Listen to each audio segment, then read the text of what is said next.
Hey guys, it's Amber and welcome back to Agatha Christie's The ABC Murders. And we're going to be investigating the suspect's bedroom. I think this is the landlady. How do you do? You must be Mr. Hercule Poirot. Chief Inspector Jupp told me that you might be coming.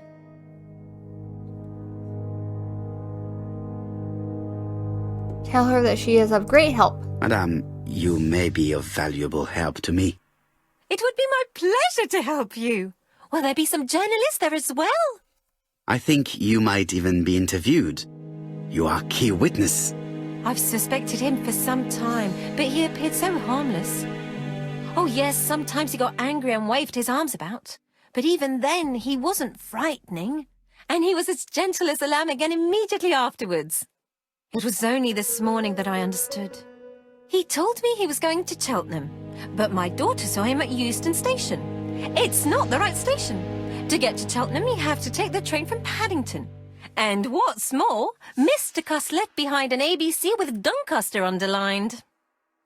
As you can imagine, when I saw that, I called Scotland Yard.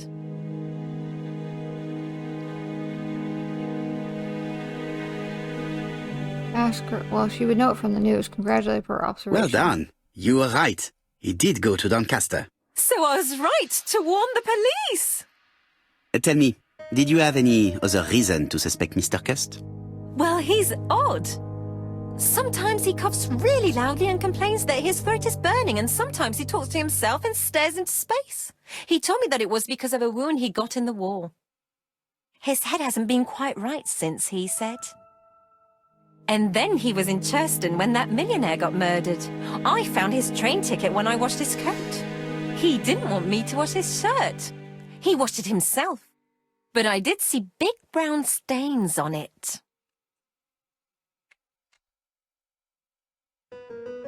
Ask where the stains were. Where were the stains on the shirt? On the collar and on the buttonholes. Cust used to travel for his work. Is that correct? Oh, it wasn't for pleasure. He was always unwell on trains. But he had to sell his stockings around England. I have to respect my engagements, he used to say. Do you know where Cust was at the time of the murder in Andover and Bexhill? On June the 21st and July the 25th? No, I don't know. That was a while ago, you know. But surely you keep a register. It won't do you much good. Mr. Cuss rents his room for the year. If he goes away for a few days, I have no reason to make a note of it. Ah, I remember one thing. Bexhill by the sea, right? Indeed, it is a large seaside resort. Well, as it happens, at the start of July, Mr. Cust asked me to repair his bathing dress. Suspicious, huh? Ask her to continue. Very interesting. Please continue. I also forgot to say that he started buying newspapers that talked about the case.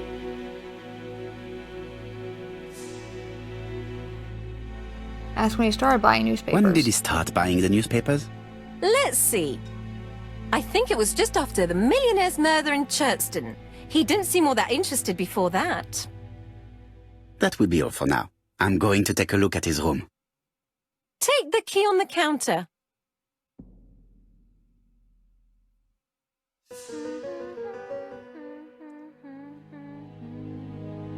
Let's look at the counter. I don't think my register will help you. Mr. Cuss rents his room all year. If he goes away for a few days, I have no reason to make a note of it. So I guess we'll just grab the keys then. The truth is becoming apparent, and I have something to say to Mrs. Marbury.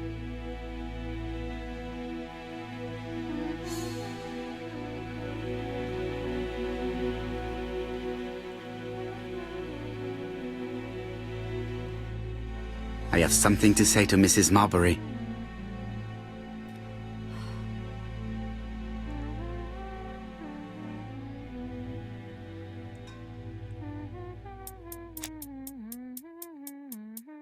This woman appears to be in a good mood.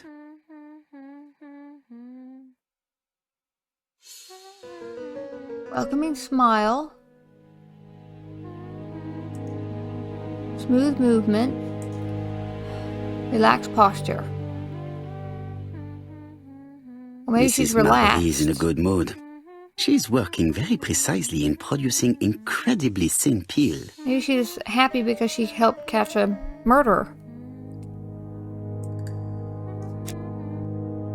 Mrs. Marbury, if I am to believe the register, you rented room 306 to a certain Mr. Fishman on the day of the Bexhill murder.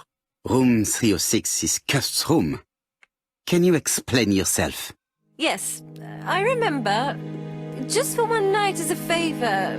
Mr. Custer was away, all my other rooms were taken, and poor Mr. Fishman had nowhere to go.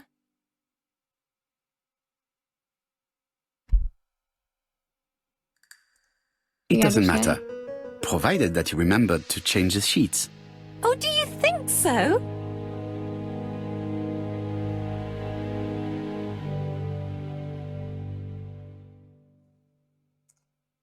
Guess we'll go upstairs now.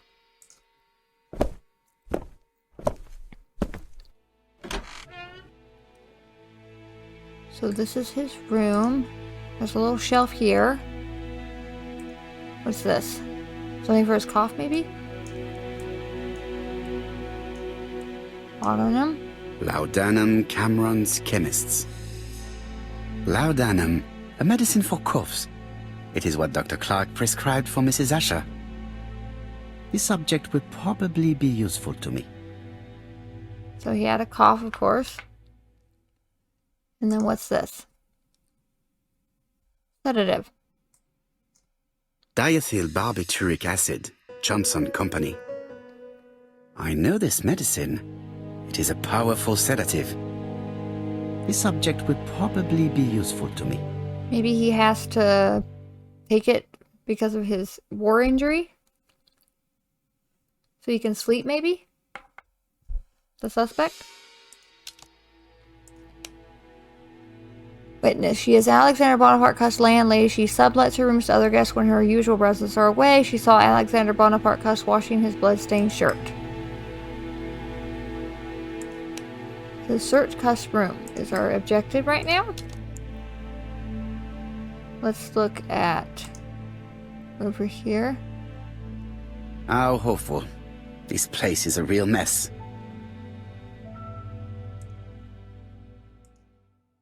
Scruffy coat. Slightly misaligned bed. Crockery in a mess. The least we can say that Mr. Cust is not very concerned about order and balance. Nope.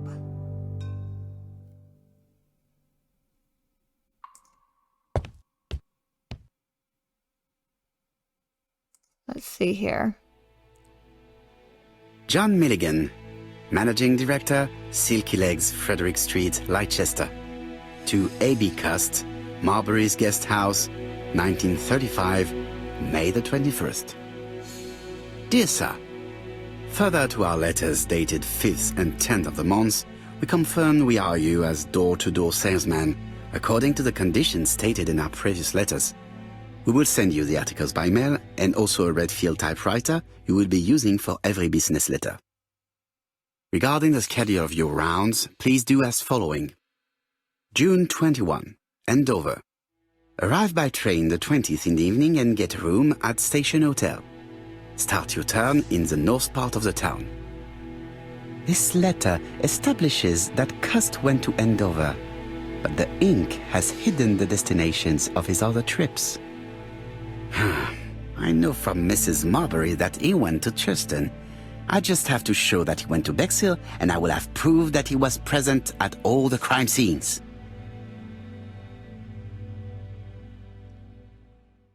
It's an ABC. And here's a knife. A long-bladed knife. A murderer's weapon. This subject would probably be useful to me. So we got the knife. Here's a typewriter. I have to get the ribbon. How am I going to do it? Something is blocking the ribbon.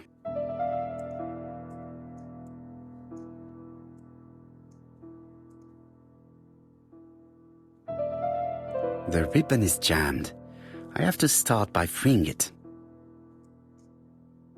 Something is blocking the ribbon. But how do you get the ribbon out? The ribbon is jammed. I have to stop. Maybe the knife?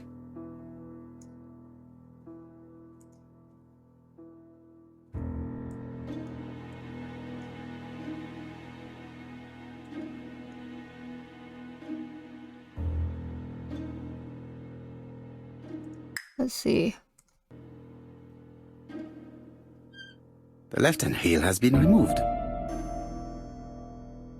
So we remove both these.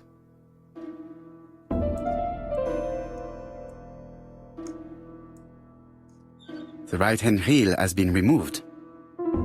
So now can we take out the ribbon? Something is blocking the ribbon. Something is blocking the ribbon.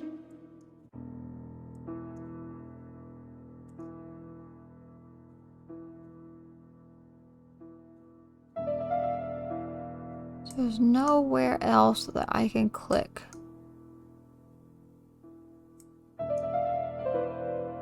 Something is blocking. I know. Something is blocking.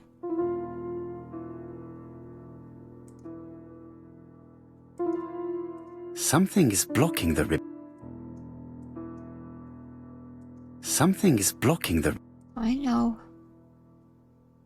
What else can we click on? Let us We see if finally it got was the ribbon. indeed used to write the letters sent by ABC. I only need the ink ribbon for my inquiry. I will let Jack clean the keyboard if he wishes. So we got the ink ribbon.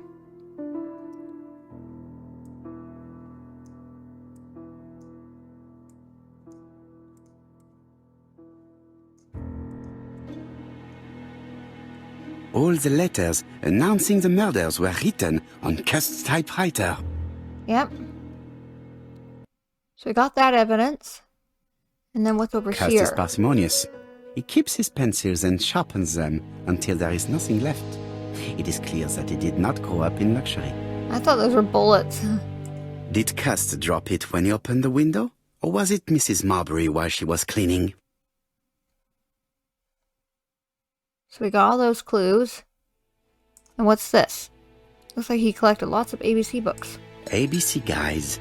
Enough to sign about a dozen murders. It's closed. Maybe I can use the knife.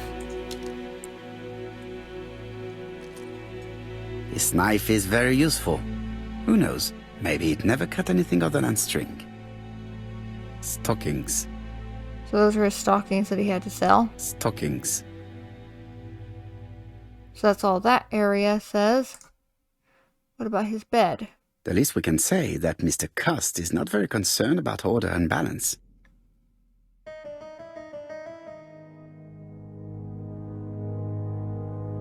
War of 1914-1918. By the King's order, the name of Corporal A.B. Cust, Devonshire Regiment, was published on the London Gazette on May the 10th, 1918, as mentioned in a dispatch for gallant and distinguished service. An army dispatch, wounded on the Somme front, victim of a gas attack. Corporal Cust greatly deserves his distinction.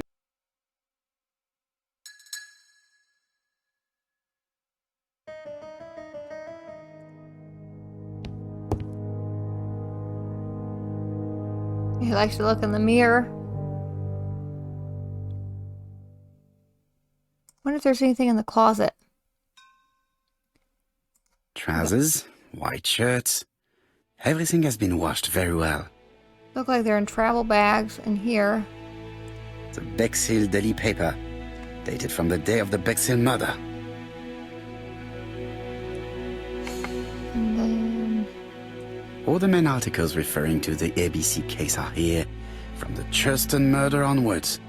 Nothing before that date.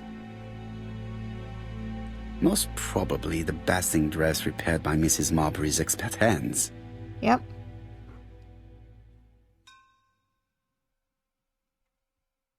So did we find everything in this room?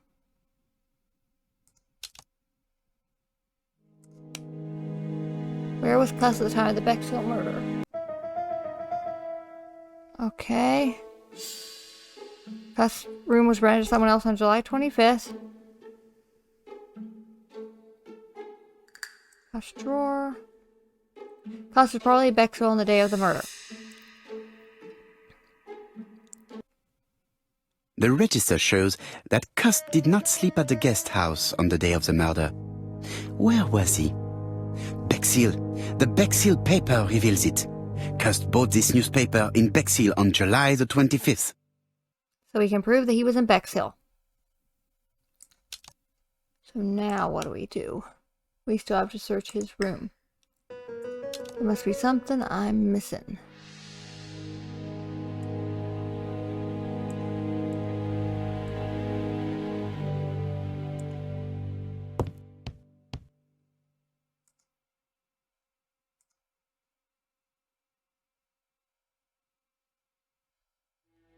What am I missing? 'Cause I got the bed. The least we can say that Mr. Cust is not very concerned about order and balance. I know.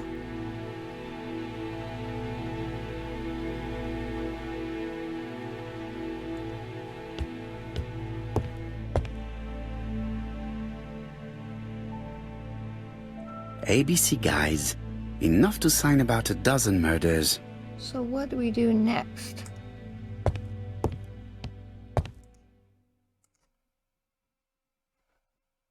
That's what I'm wondering. Oh, I didn't This see dark that. stain. It could be blood, but goodness knows how long it has been there. Yeah, it could be a No use shaving cut. continuing the inspection of this room. I've seen all there is to see.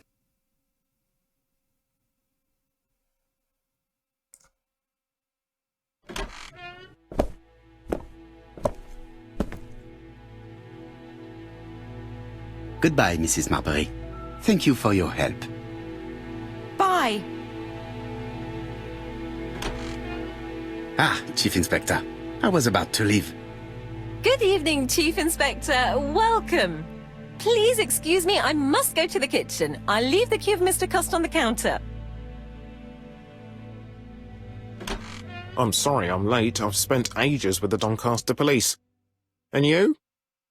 I have established one fact. On 3 occasions, Cust was at the scene on the day of the crimes.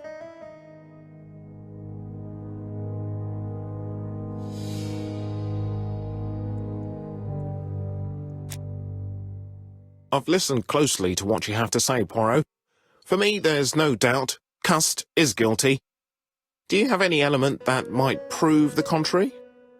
That is what we're going to look for. Let us now try and get our brain cells to work. Was it possible for Cuss to have killed the 3 victims? Cuss was in church on the day of Sir Clark's murder. All the letters sent to Pearl came from his typewriter. Cuss was in Bexhill on the day of Benny Bernard's murder. Let's try. The knife. Let's see here.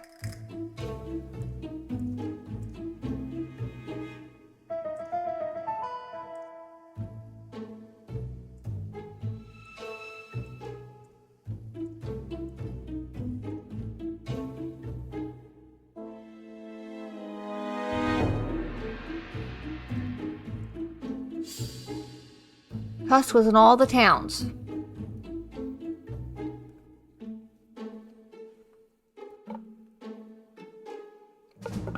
Are there any common points between Cuss and the killer? Well, the typewriter.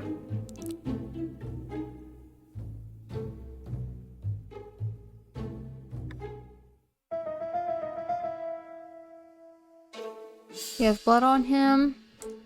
He has ABC guides. He could have committed these crimes.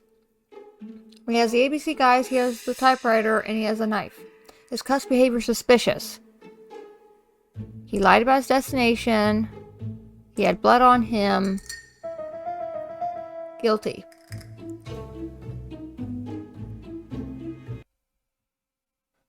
The evidence against Cust is overwhelming. His presence at the scenes, the knife, the blood-stained shirt, the ABCs in a box. C'est vrai. However, the blood Mrs. Marbury saw on Cust's shirt may have been his own. According to his medical records, he suffers from hemoptysis. The murderer cut Sir Carmichael's throat from behind, and the blood spurted outwards. You would expect the murderer's shirt to be stained on the sleeves, not on the buttonholes, yet we see quite the opposite. You would expect the murderer to keep the newspaper articles about his crimes. But Cust's collection starts in Cheston, as if it discovered the case rather late. I agree it's troubling, but it doesn't change my mind. There's small details that we should be able to clear up by questioning Cust. When can we talk to him? Doncaster is sending him to us on the first train. Are they questioning him already? He says he can't remember a thing. It's plausible. Doctors say he suffers from absences and amnesia. Mrs. Marbury has confirmed this. He may have done the murders in an altered state. A familiar situation. It's not enough to clear his name. Dr. Thompson insisted that even if you don't know what you're doing, you never commit a murder without wanting to. Très intéressant. I shall remember that. Right. I'll go and examine the suspect's room. Chief Inspector, I took the liberty of removing a few clues to examinatum. All right, we'll discuss them tomorrow. In the meantime, I'm going to see if you've missed something.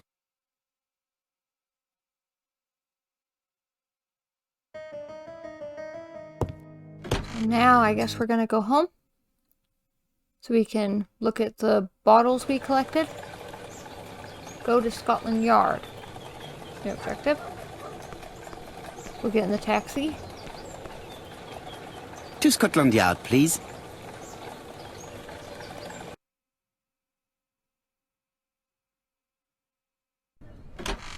So now we're going to Scotland Yard.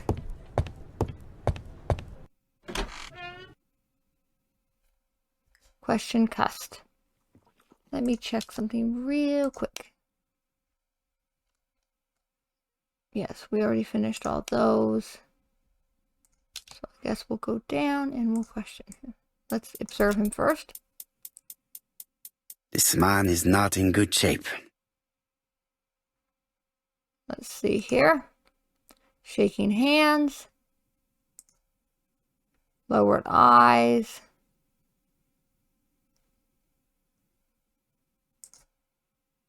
Crumpled jacket. He is worried and very tired, and other police have been hard on him.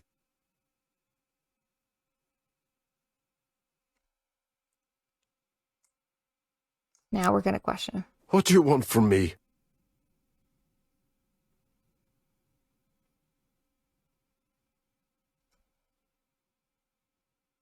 Ask if he knows who is speaking to him. Good day, ABC. Do you know who I am? Someone who's got it in for me. I am Hercule Poirot, and I want nothing other than the truth. Ah, you're the detective.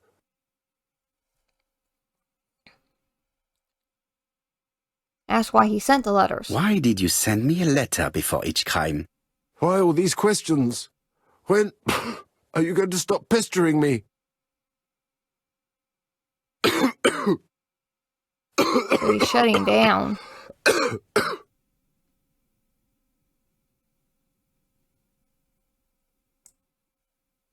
He is in no state to reply. So now what do we do?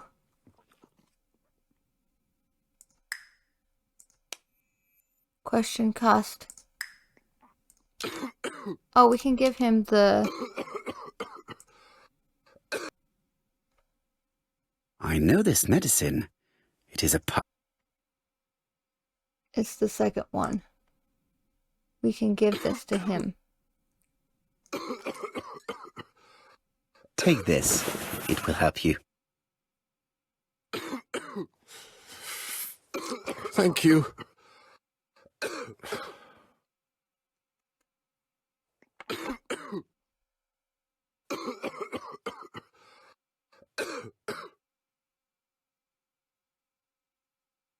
Oh, good God, my shirt is covered in blood again.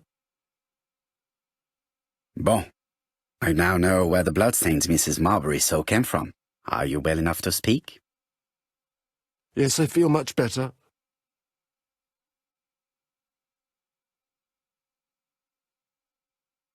Talk about the letters.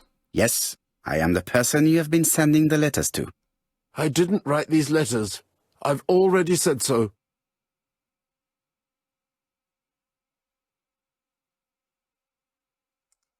Maybe you forgot that you wrote these letters. Yes, it's true. Sometimes I forget. Maybe I did type them.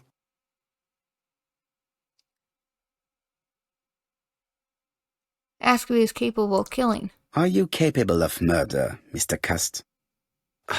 All these questions are giving me a headache. Insist on the fact that he enjoyed the war. Get him to talk about the army. You suffered during the war. It's true. I was wounded. I suffered. But the army was the only place I didn't feel inferior. No questions. Just orders to follow. But ever since you were wounded, you have absences, bouts of amnesia. And headaches. Professor Clark treated you. Yes, a few years ago he really helped me with my burned throat.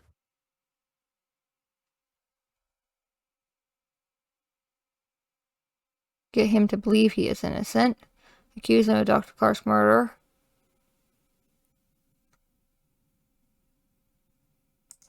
And to thank him, you murdered him? Stop talking about these murders.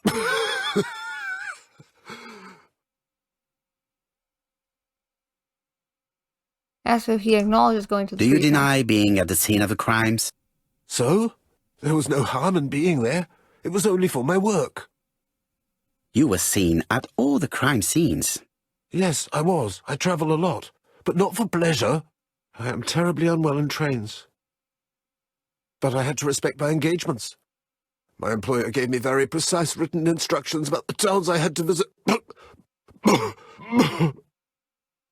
Let's see. The company you claim to work for, Silky Legs, has never heard of you.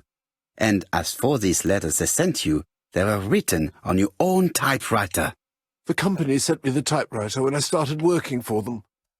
Yes, but the letters were received afterwards.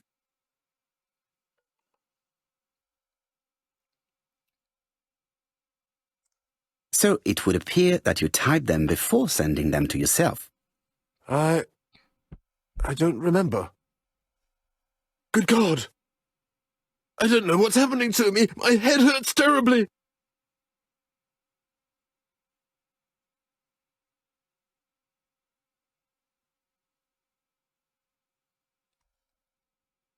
Let's see here. Maybe I can use a sedative on him. Take this. It will help you.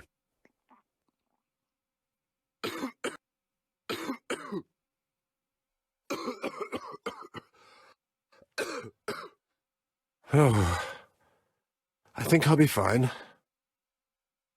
Let us see, Cust. Look at me. You know very well that you committed these murders? Yes, I know. But I'm not wrong in saying that you do not know why you committed them. No, I don't.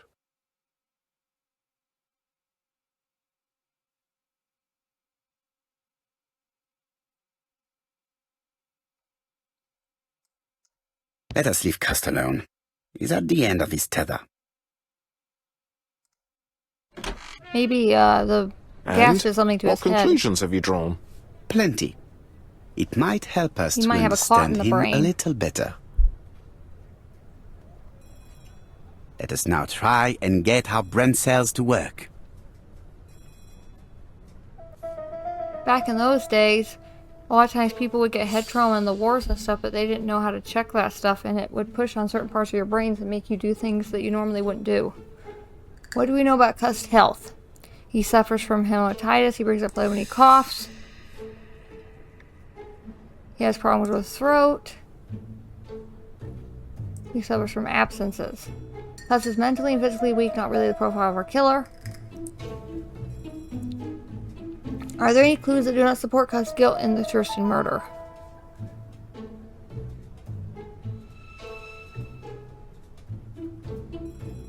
Sir Carmichael was attacked from behind and the blood spurted out in the direction of the sea.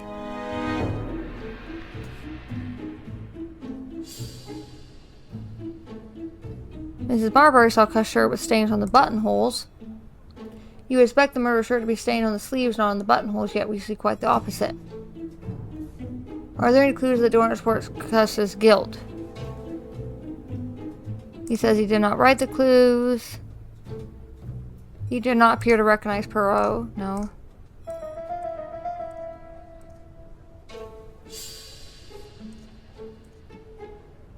There are several details which show that Cuss is not guilty. Can we say without a shadow of doubt that Cuss is guilty? He has no reason to kill them. Not guilty. But why is everything in the house? I don't see any clearer than before. This is worse. There is one point to highlight. C'est curieux. Cuss admits that he killed, but he does not know why. What did Dr. Thompson say? Even if Cuss killed while in an altered state, it still must have been his deepest desire. He must have had a motive. Let's keep it simple. Never mind his motive. He confessed. But you see, he can confess to anything and everything. He denied the murders and then he confessed to them. He confirmed that he never typed the letters. Then, with great ease, I managed to get him say quite the opposite. Come on, he behaved like a guilty man. He lied to his landlady. Because deep down he believes himself guilty. From the papers, he noticed that he had always been at the scene of the crimes. He must think that he killed and then simply forgot what he had done.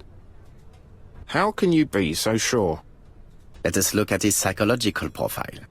You will understand my point of view. Let us now try and get our brain cells to work. Is Cuss clever? Indeed, let's look again at the murder if you please. You will see the murder was carried out to perfection.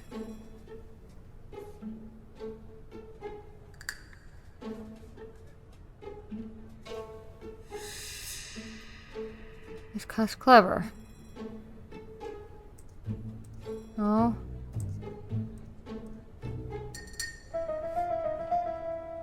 Mediocre.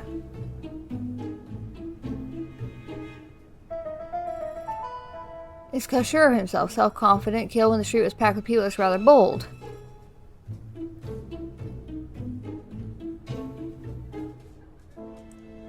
He's shy and has an easy to influence.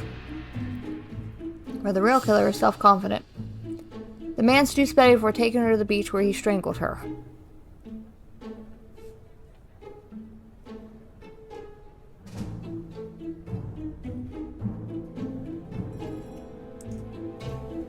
Without any charm.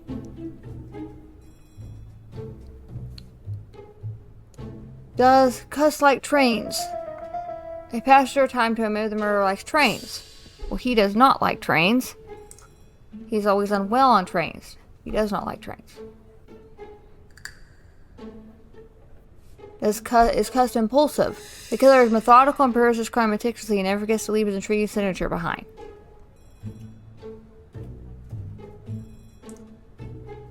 No. He's cold.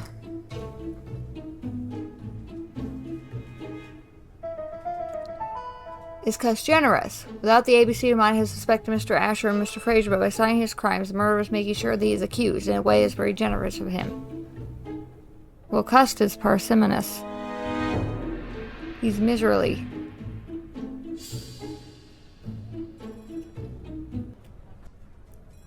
You see?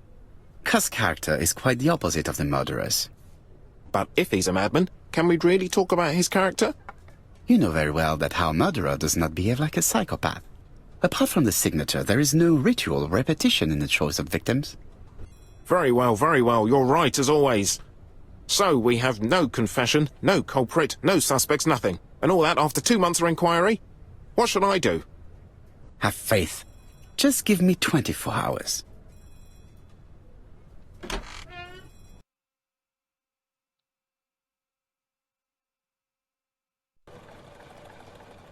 New objective, go home.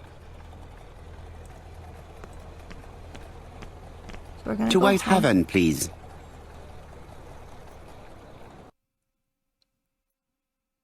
Maybe it's that fish man that stayed in the room that she rented out. Cust's arrest is a great success for you, Poirot. It's all clear now, except maybe one or two details. Details. Ah, mon ami. The devil is in the detail, as we say. Excuse me? Patience, Hastings. Everything will be clear once our guests arrive. Best be prepared. Slip a revolver into your pocket before they do. A revolver? But Poirot, what are you afraid of? Trust me. It is important you carry a weapon for this meeting. I will lend you mine. What about telling me what you have in mind? Surtout pas. You wouldn't be able to play your role. Wait one moment, I will bring you my weapon. Where is his weapon?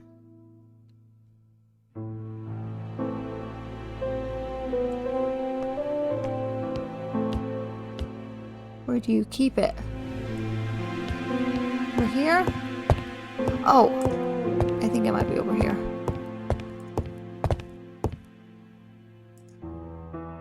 The white ammunition are blank cartridges. The others are real bullets. I have to choose the type of bullets to load. I want real ones. The revolver is loaded with real bullets. I still have time to choose blanks. Not when you're dealing with a killer.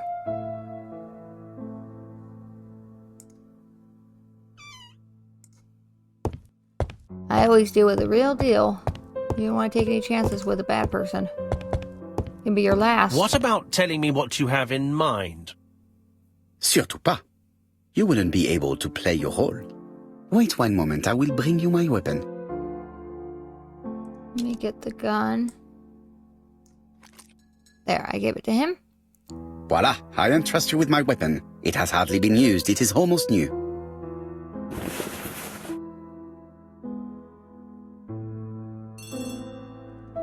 Someone's calling.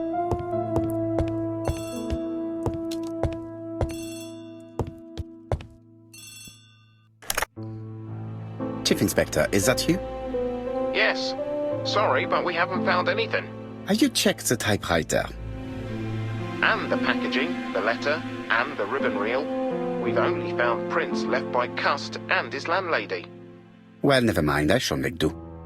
Why was his So, are you landlady's still going to hold your fingerprints meeting? on it? Of course, Chief Inspector. I can hear my guest coming up the stairs. Why was the landlady typing on his Why have you typewriter? brought us here, Mr. Poirot? Since Cust's arrest, I thought it was all done and dusted. Miss Gray formally identified him, as well as Miss Barnard. Yes, and the stockings he saw drove the same brand as the ones found at my aunt's. This is all true. However, a case is not closed if some questions remain open. And one question is, why did the murderer send me his letters? Why did he challenge me, Hercule Poirot? Perhaps he wanted to play with you, to taunt you. Xenophobia? Maybe he didn't like you because you're foreign. I may be wrong, but maybe by provoking you he was looking for glory? All these theories should be studied. Let us now try and get our brain cells to work. Why did the murderer make a mistake in the address?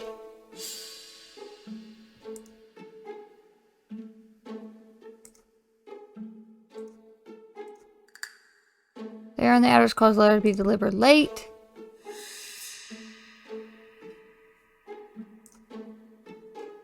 The murderer always warned Poirot about his murders. The mistake is intentional.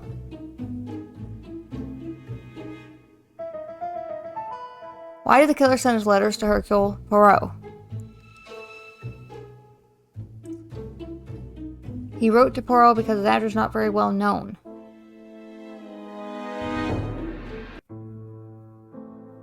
Is everything clear now? You might like to explain your reasoning again. Of course. First of all, remember that the murderer made it a rule to always post his letter before the murder. He never digressed from that rule. However, in Churston, he encountered a problem. The village has only 500 inhabitants. With advance warning, it would be easy to arrest him. Therefore, the murderer delayed his letters deliberately with the wrong address. The plan wouldn't have worked if he'd sent it to Scotland Yard or the papers because everybody knows their addresses. The mistake would have been corrected and the letter would have been on time. That is why the murderer chose me as the recipient. Because for his plan to succeed, it was necessary for at least one of the letters to have a wrong address and get lost. It was very cunning. Absolument. It is a very subtle plan. It matches the profile we have drawn up of him perfectly. That of an intelligent, daring and calculating murderer. But that's not how you describe Cust. You are quite right, mademoiselle. Like you, I find it hard to believe that this dull character is the clever murderer we are looking for. Do madmen... I mean, if he's mad, he might have two very different sides. No doubt. But the murderer is not mad. All the specialists agree that he does not have the profile of the psychopath. But if Cust is not guilty, how do you explain his presence at the scene of the crimes? Mr. Clark, the answer to your question is in the medical records of your brother's patients. Documents which Cust most certainly did not have access to. Let us now try and get our brain cells to work. What do we know about Cust? Cust is easily influenced.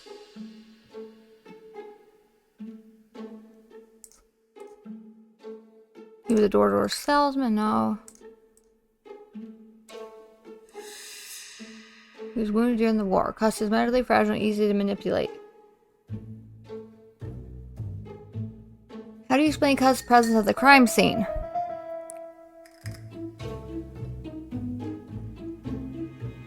Cust was a door-to-door salesman.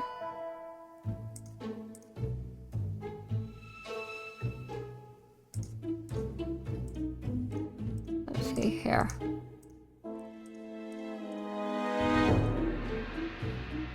Cust tries to overcome his travel schedule by traveling often by train.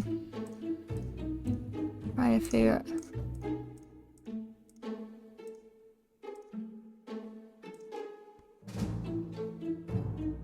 Cust buys newspapers to report on the case. He wanted to see the crime scenes.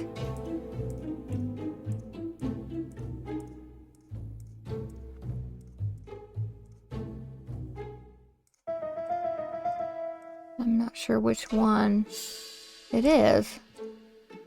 Oh, it's that. Cust manipulated. The killer made him go to the town so as to hide his tracks. He did not kill and he did not have Dr. Clark's medical records. Dr. Clark's patients' records provided a very useful list of potential victims, sorted by alphabetical order. The killer definitely used it, explaining the fact that all the victims were former patients of the doctor. It is this fact that clears Cust once and for all, because he never had access to these records. So how did he happen to be at the scene of the crimes? Either the murderer sent him there, or Cust was following him closely. Cust's highly suggestible nature leads us to the second hypothesis. The murderer was manipulating him. He systematically sent Cust to the towns where he was going to strike, so that the suspicion would land on the poor man's shoulder. That's evil. What sort of killer could have such a plan? And what would he gain from 3 completely different murders? Indeed, it seems unlikely that the same murderer committed all the crimes. What should we take from that? It says the killers will have chased for murder. Say that there are 3 murderers. There is not one murderer, but 3 accomplices, who all used the same scenario. Do you mean that 3 murderers with quite different aims joined forces to create a smoke screen? Here's another question. Is it still necessary to find a motive for each crime? And the one in Andover poses problem. Why was poor Mrs. Asher killed? Indeed. It would be best to forget the theory. So that wasn't correct. Say that just one murderer's interest to the killer. Say that the murderer kills for The pleasure. murderer does not kill out of interest but for pleasure. You yourself told us that the murderer was not a psychopath. Ah oui, absolument. Therefore, let us look for something else. So that's not correct. Say the killer has a real bit of taste for murder? The murderer first killed for money, but then began to enjoy it. But Mr. Poirot, the first murder was my aunt, and nobody had anything to gain from killing her. That's true, so it must be the top one. Certes. Therefore, this is not what happened. Say that just one murderer is an interest to the killer. Just one murder was of benefit to the murderer. The others were just diversions. On reflection, there is only one conclusion. The murderer killed once out of interest and twice to divert our attention. This reasoning points at two potential culprits. Franklin Clark. Donald Fraser? Yes, mademoiselle, that's good thinking. Mr. Fraser may have killed Betty out of jealousy. Mr. Clark may have killed his brother in order to inherit his large fortune. Both have a motive. But Donald did not have access to Dr. Clark's records. Please allow me to disagree with you, mademoiselle. Indicate that Donald's firm worked for Clark. He works for Court and Brunskill, one of whose clients was Sir Carmichael. It doesn't prove that I went to Comeside. You could have done it, and you may have used the opportunity to take a look at Sir Carmichael's records. You think I'm guilty? You or Mr. Franklin Clark. That's ridiculous. Both of you have a motive. The question is, which of you has the profile that most resembles the murderer? Let us now try and get our brain cells to work. Is Donald clever?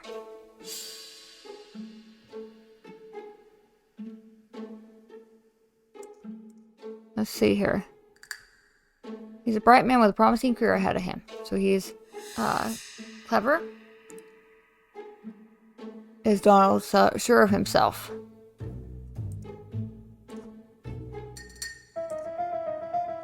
Easy to influence, so he's not sure of himself.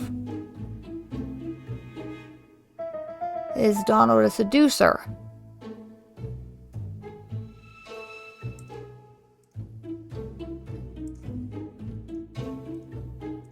Let's see here. Well, if I like him, I think Megan will take care of him. Seducer. Does Donald like trains? He loves trains. So that's correct. Is Donald impulsive? Quick-tempered.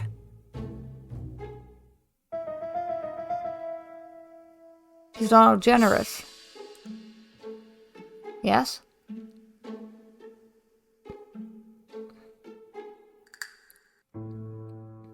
Ladies and gentlemen, Donald may share many character traits with the murderer, but he does not have his cold indifference. He has a temper.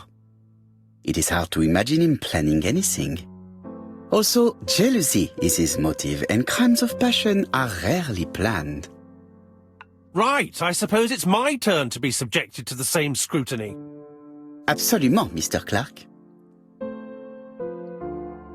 Let us now try and get our brain cells to work.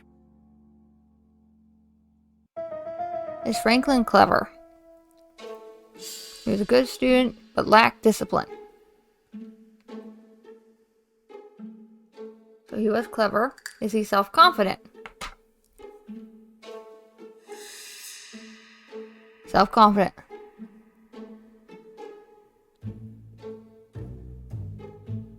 Is Franklin a seducer?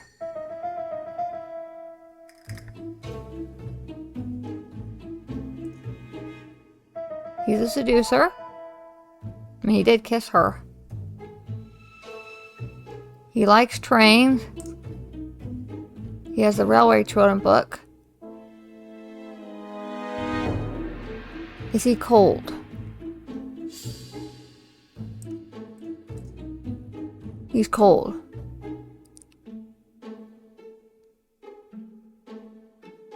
Is he generous? Yes, he is. As you have all seen, there is a disturbing similarity between Mr. Clark's profile and that of the killer. In actual fact, it is exactly the same. Mr. Poirot, your psychological studies are interesting, but your conclusions do not add up. Why would I have wished my brother's death?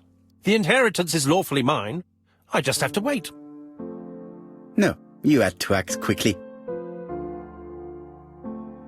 Say that Franklin was impatient. Say that Thora Grey bothered him. Because of Miss Grey. Mademoiselle, although you haven't been telling the truth, there is no doubt in my mind that you would have found a way to marry Sir Carmichael after Lady Clark's death. For you, Mr. Clark, it was a disaster. If Miss Grey had children by your brother, you would not have inherited a thing. You realized the danger after reading several letters from Comside, especially one in which your brother opened his heart to you. So you hurried home from China, and you took action. In truth, Cust was no more than a puppet manipulated by the real culprit. You, Mr. Clark. Such an imagination, Mr. Poirot. In fact, nobody manipulated Cust. The famous instructions he received by post. He wrote them on the typewriter. We know that for sure. Oh no, you know perfectly well. That is not true. Eh bien voilà, light has now been shed on the ABC murders. Your theories are ingenious, but you haven't any proof. One point to him. For the moment, I have no material proof. Either I admit to it, or I bluff.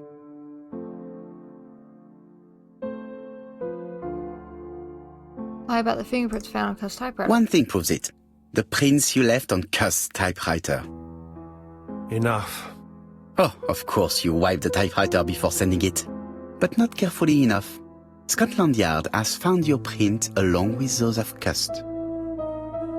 I understand why you never wanted to lend me your new typewriter, and why you were searching through your brother's things. And the hole you dug on the moors. What did you hide there? The knife you used to kill your brother? Game, set, match. You win, Mr. Poirot. But it was worth trying. So he was the murderer, and he was trying to put poor Mr. Cust, who has mental problems, as the culprit. Don't come near me! I'll never let you take me, Mr. Poirot! Well, then kill yourself.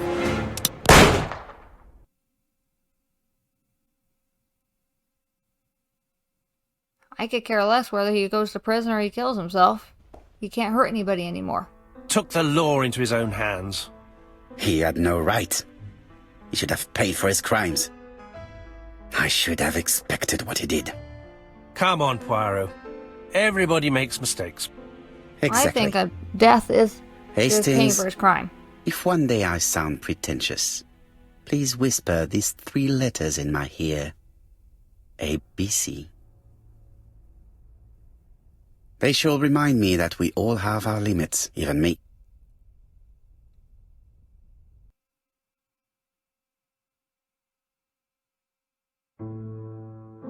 Disappointed at having missed the chance to become Lady Clark, Thora Grey left England. Donald Fraser and Megan Barnard married. On Poirot's recommendation, Mary Drower started to work for Lady Clark. The elderly lady's condition suddenly took a turn for the better. That's good. And a few months later, to Dr. Logan's great surprise, she was back on her feet again. According to this eminent physician, it appears to be an extremely rare case of spontaneous remission. Lady Clark has enjoyed very good health ever since.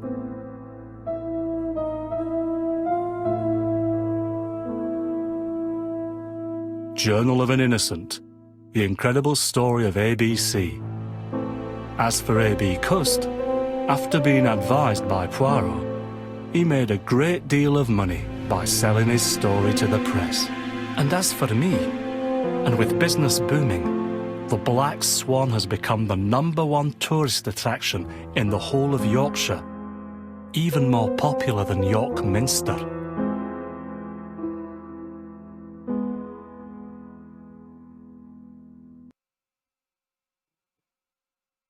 I'm glad everything worked out for everybody. Based on the novel The ABC Murders by Agatha Christie. That was a really fun game.